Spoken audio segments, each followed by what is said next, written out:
Does everybody see my screen? And let's see if that works. Okay. Can everybody see the presentation as it is now? Yes. Great. So we've got like two baselines, and I'm showing my favorite one. It's seriously healthy, which is a bit double, of course, because as everybody, we want to have as much fun as possible doing our work.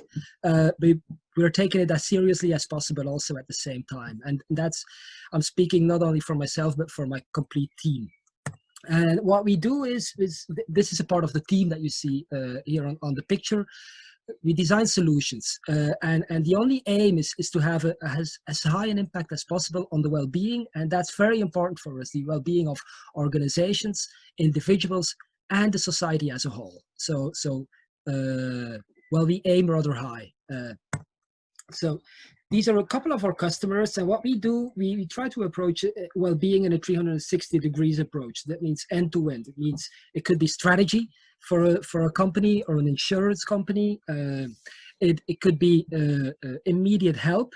So if there's an accident, and it could be anywhere in the world, we'll try to help people as soon as possible.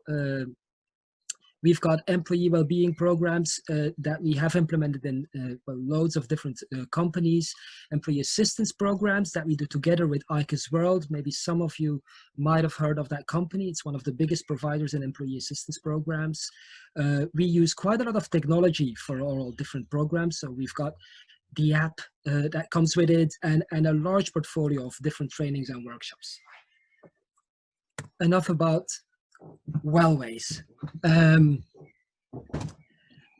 If you try to look up the definition of well-being, there's quite a lot of different definitions of well-being, and one of it stays almost all of these definitions are rather flu, rather, you know, saying a lot and saying not a lot at the same time. And this is quite an interesting one. It's creating an environment, so an environment to promote a state of contentment, to flourish and achieve their full potential. And that's for employees, for the benefit of themselves and their organizations. And I think that the last one is really interesting, because the thing about well-being is that we benefit ourselves.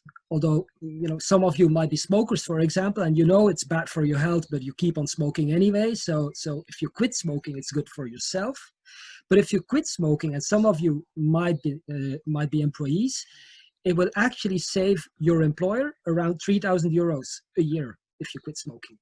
So you can see the win-win situation sometimes that is created. And it's just one example. So Fiona, yes, we've got a poll.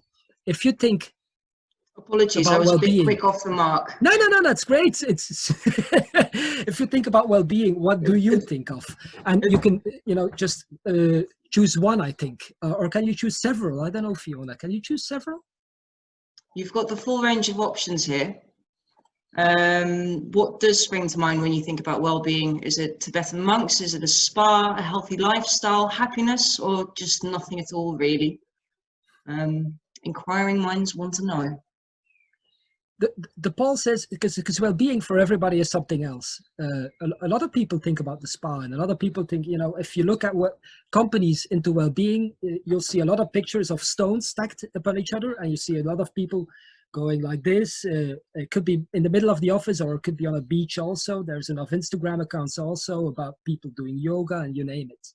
So what is well-being actually? And that's what I wanted to talk to you about. Let's see if it works. Yeah. We've defined 3 different elements of well-being. And within these elements, there's a lot of sub-elements. First of all, it's type of well-being that we call inspirational. Inspirational could also be spiritual. And it is what comes from the heart. And if you think about your body, well, our body are different parts. And the first part, and the part that is, well, the hardest to convince and the hardest actually to manage, is that inspirational part. And that is engagement. Engagement is one of the biggest influencers on our well-being, not only at work, but also at home. Inspiration, if you have a manager, for example, how inspirational is your manager? The sense of being, and a sense of being in a private sense, like, what am I doing on this world? It's almost a spiritual question. It is a spiritual question, but also, why do I do the work that I do? The sense of belonging, again, is really important. If we take the second one, it's the physical aspect. And the physical aspect in well-being is sleep. Do I sleep enough? Have I got trouble sleeping? A lot of people, for example, during this crisis or the crisis that we're going through, we see that a lot of people either sleep very, very good, sleep actually better than before, and a lot of people sleep very, very bad also. So when I think up until now, we probably delivered at least 30 webinars around sleep, coming out of nothing. Normally sleep is important for corporates, but not that important. So we see that there is a large focus on that. Healthy food is also something that is really important. It's eating healthy is the difference between, falling a little bit asleep in the afternoon when you're trying to work, or really still having energy to work, if you look at it from a corporate context. Physical activity, we all know that we need to move. And why do we need to move? Well, there's a lot of different reasons, and we'll come back to that later. Hygiene is something that is really important. We see it now these days, how important that it is. And relaxation, just be able to relax at a certain moment. The third element is the psychosocial element, and that's where mental health comes in. If we think about the burnout epidemic, for example, well, the pathology itself is in the mental health. Financial well-being is another element of that psychosocial well-being that is really important and has a lot of correlations with all the different aspects of well-being. Finally, social connection, which is linked to that inspirational bit of well-being also, is how am I connected, not only within my company, and we're talking about engagement, for example, then, but also with other people when I, go out for a walk.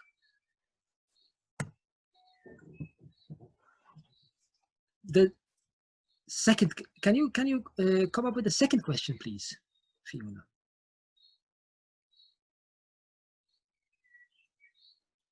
Can we have the answer for the first one too?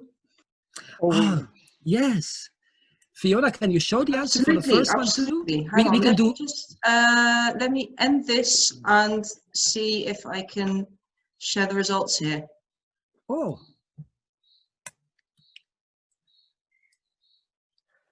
This is really interesting.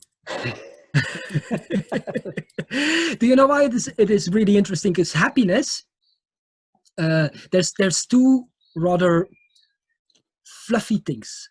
Well, fluffy is a bit of my personality. I'm sorry for that. But and two fluffy things. Happiness is one of these fluffy things. Because happiness, if you look at the three different aspects of well-being, and I say for the people who run from time to time, you know that running and happiness have a huge influence on each other.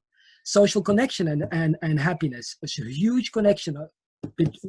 Financial well-being also. If we take inspiration and engagement and happiness, all these things come together within something like happiness. And they come together even more with something like hope, which is a variable that we use to look in the future for employees or a set of people, a subgroup of people. If you ask two really simple questions, if you want to score your life from 1 to 10, the life that you've got now, going from the worst possible life to the best possible life, that is question 1, and it already gives you a good idea about how people think about their lives. And if you ask a second question, and the second question is as simple as the first one, the same question but in 5 years. Gallup uses that all over the world to have a really accurate measurement of the well-being of a complete, if necessary, state.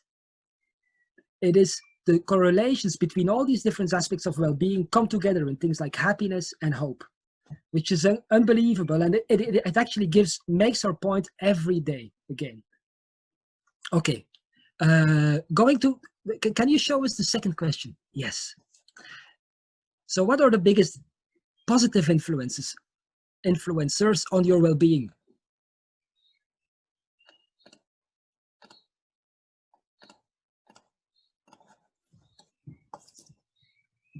We can show the answers after the second slide, Fiona. I'll first show the second slide. So you've got the elements of well-being and you've got the influencers. I'm putting in there a couple of influencers, and actually there's no answer that was a wrong answer on the second poll.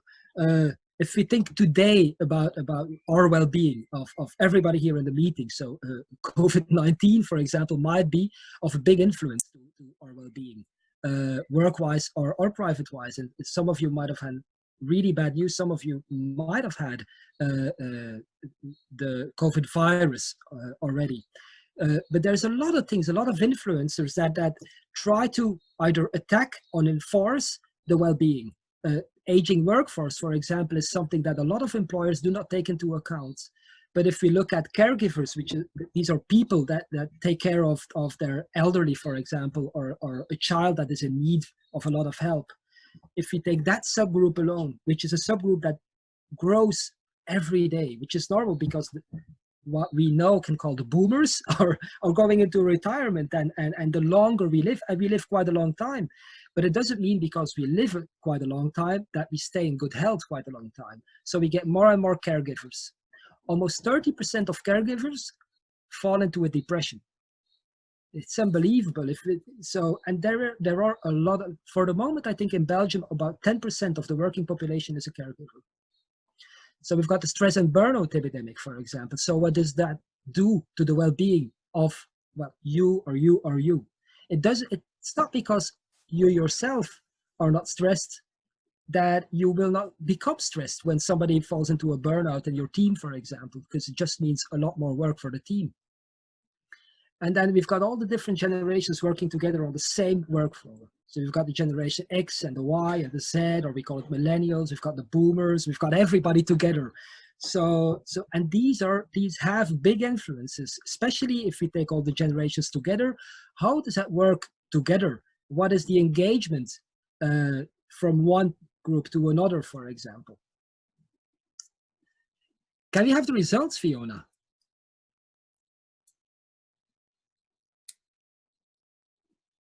Which is not a surprise. And this makes a second point, is how important family is. So we've got these three different elements of well-being. And we know that a lot of employers try to make it as easy as possible for us on the work floor. So they measure our stress, and they give us maybe a fancy laptop and a good car to drive in. And we've got some design furniture maybe in our offices, and the printer is the fastest around. And we've got team meetings where we can do, I don't know, hiking in the Ardennes or something like that. But the biggest influence on our well-being is family. And there's hardly any companies that actually do something with that. You can imagine that as soon as you might have relationship problems, for example, what a negative influence that comes. Thank you, Fiona.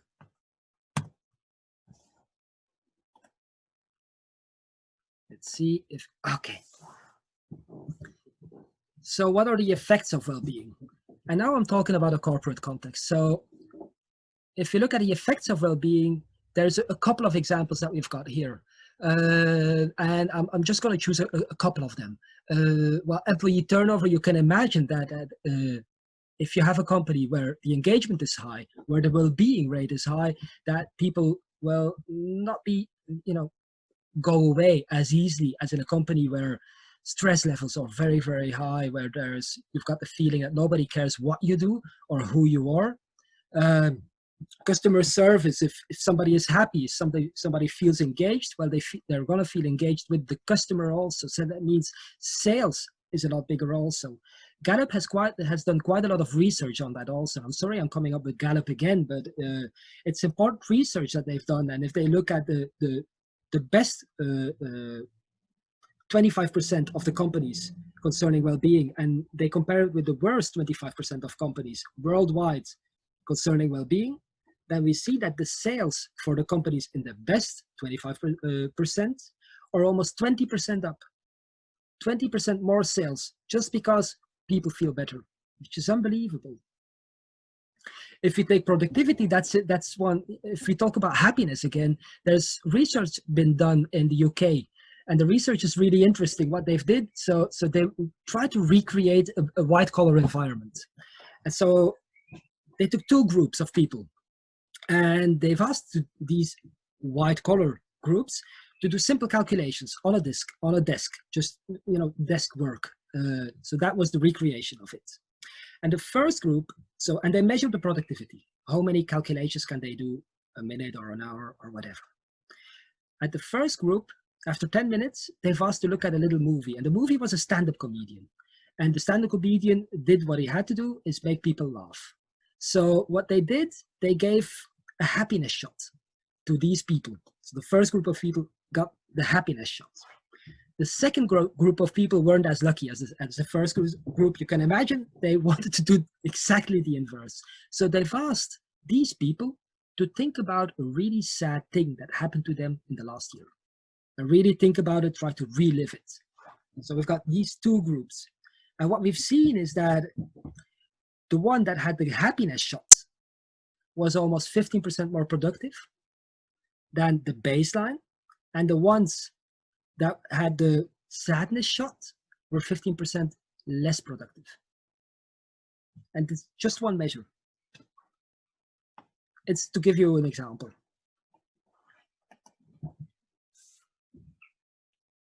Can we show the third question, please, Fiona?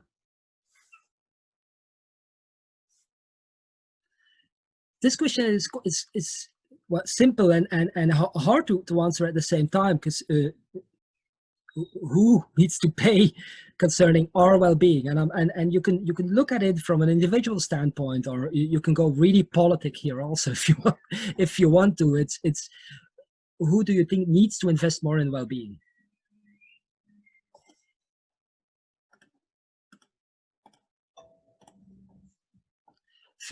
I don't know if everybody already answered, but can you show the results, Fiona? The answer, people are still answering, huh? They're coming in quite quickly, so maybe we'll give it another few seconds. Okay. 10, 9, 8. And I think that'll be us, sir.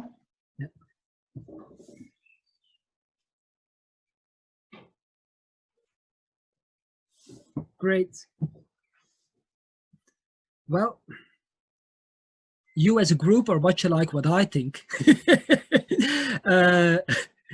concerning who needs to invest more in well-being. And the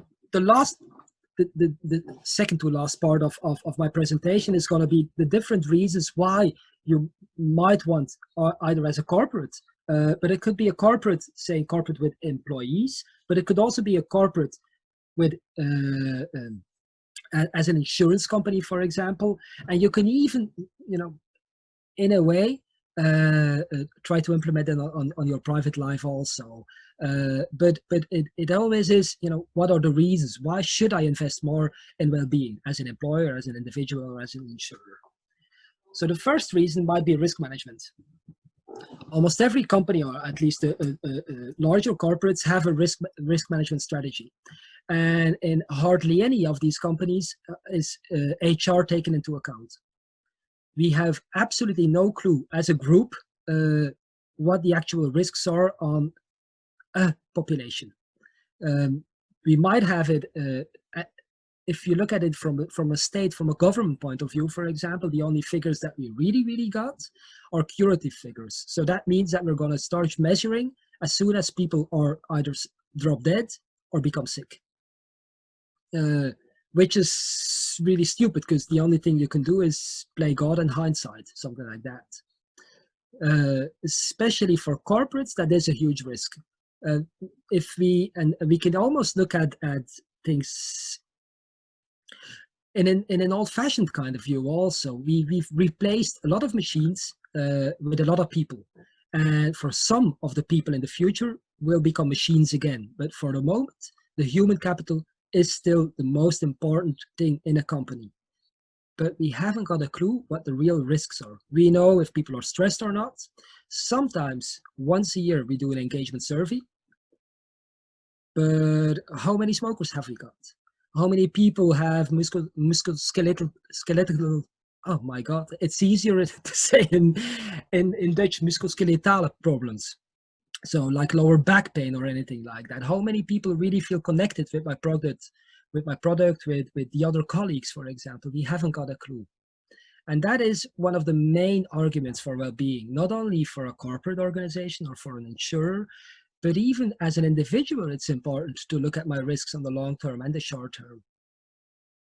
That's easier said than done, of course, because we know that if we look at the long term, investing in well-being is a long-term solution. So that means that you'll have to start with something and keep it up. So it also means that the discussion sometimes is really hard if you look at one aspect of risk.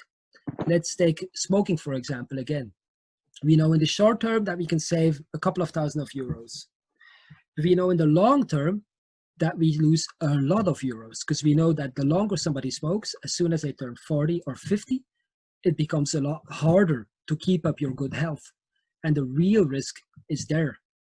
So for whom is that real risk? Is it for the individual or is it for the company? If a company has a turnover of, let's say, 10 to 20% an employee turnover, well, does the company really have to care when all the employees are under 30, for example? So these are all the questions that come up.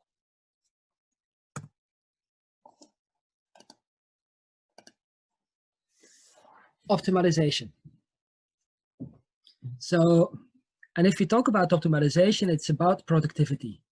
It's about how can we make sure that all the people that do all the work within a certain company, that they are optimized. And we see that a lot of companies work on processes to make sure that, you know, it's as optimized as possible, that we do not do a lot of double work, for example, etc., etc.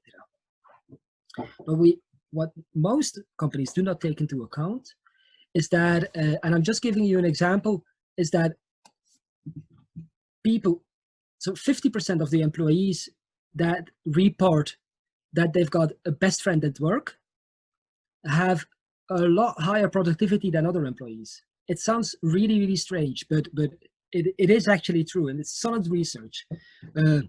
If you talk about financial well-being, for example, is that, and just one of the problems within financial well-being, you know, that people that are financial not well, that the tendency to go into a depression is a lot higher. It's like that people that have for a longer time financial problems are about 5 times the chance that is about 5 times as high as within the normal population to commit suicide, which is enormous if you think about it.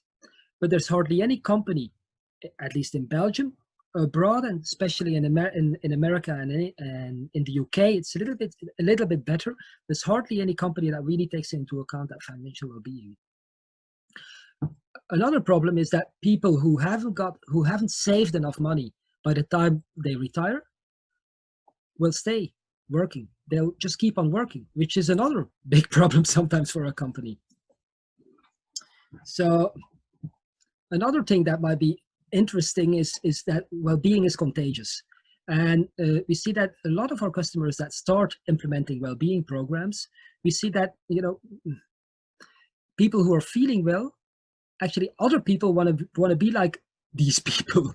So what we get is a completely different engagement with well-being and within each other also.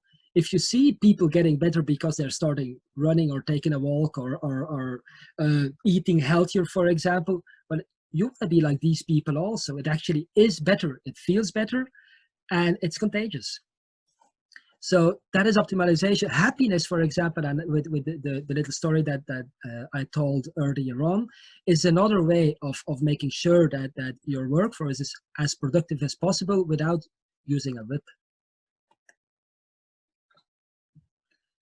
The last one is corporate social responsibility. We see more and more that bigger corporates in their annual reports put in, you know, how many dollars or euros they've invested in programs that make sense to society as a whole. Again, because well-being is so contagious, there is really something to say to make sure that your employees at least are feeling better. And it's not only your employees. If we go back at the influencers of well-being, taking care of the families of your employees, actually as a whole, it's making sure that society as a whole feels better also. A company doesn't doesn't end at the doors of the company. It doesn't end at the street, you know, where your company is. The influence goes a lot further, and making positive decisions for your employees and for the family members of your employees actually makes sense in the long run.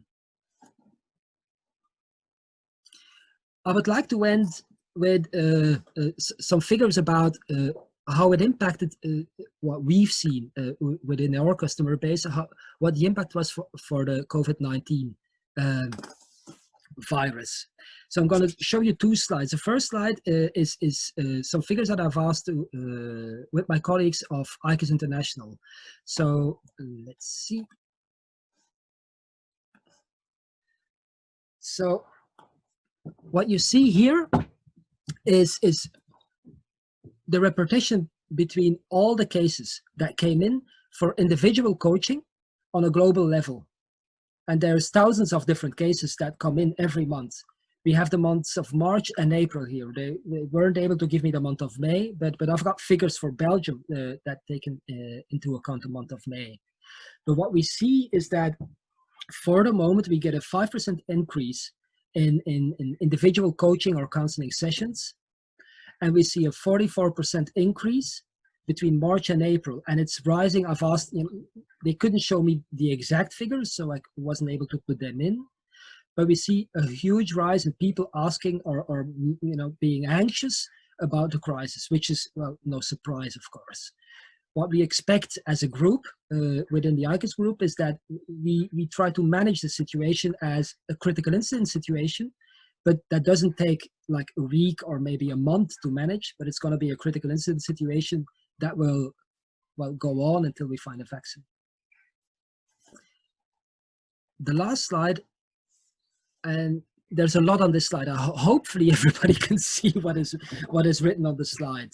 But these are the figures coming in from Belgium, so from the Wellways organization. I've taken the month of March, April, and May in there. May, of course, that isn't complete, but it at least gives you an idea. It gives you an idea also, and you can see quite clearly if we take the 1, 3, 4, the fifth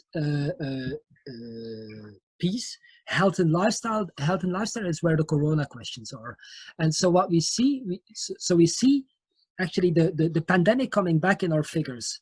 So this is, first of all, something that is interesting. Normally health and lifestyle, and I didn't take into account the other months, but health and lifestyle is about maybe 5% of the total questions that come in with us. So we see a huge rise in that. What is actually almost more interesting is that if we look at discrimination and harassment, because of a lot of companies that had to close, we go from 1.3% to 0.3%. If we go into mental illness and psychiatric, so if we think about the rise that we've got for health and lifestyle, well, people that already felt really bad before, well, these problems are becoming huge problems already for these people. So we see a lot of semi-psychiatric patients or psychiatric patients calling in now. People that haven't even thought about calling us, but now they're calling us. But it's also interesting if we look at the second to last one, which is stress. So what we see in the counseling and the coaching sessions coming in is that, well, the amount of stress is, or at least the reason why people call in, is a lot less. So when I saw these figures, I was, well, you can't say pleased if you look at figures, but I was surprised to see what was going on within a larger population. Just to give you an idea, there's about, I think, 1.2 million Belgians that can use the service. So it gives a pretty good idea of what the Belgian population is thinking about or concerned about. So that's it. I'm sorry, Fiona, that it took a little bit longer than expected, about 9 minutes longer. So no problem at all. I think you've done an amazing job, and tech keeps us all busy anyway. So absolutely, it's been enlightening. Thank you, Dimitri. Thank you very much. If you've got any questions, you can always call me or you can mail me. Bye, and thank you. Okay, thank you, Dimitri.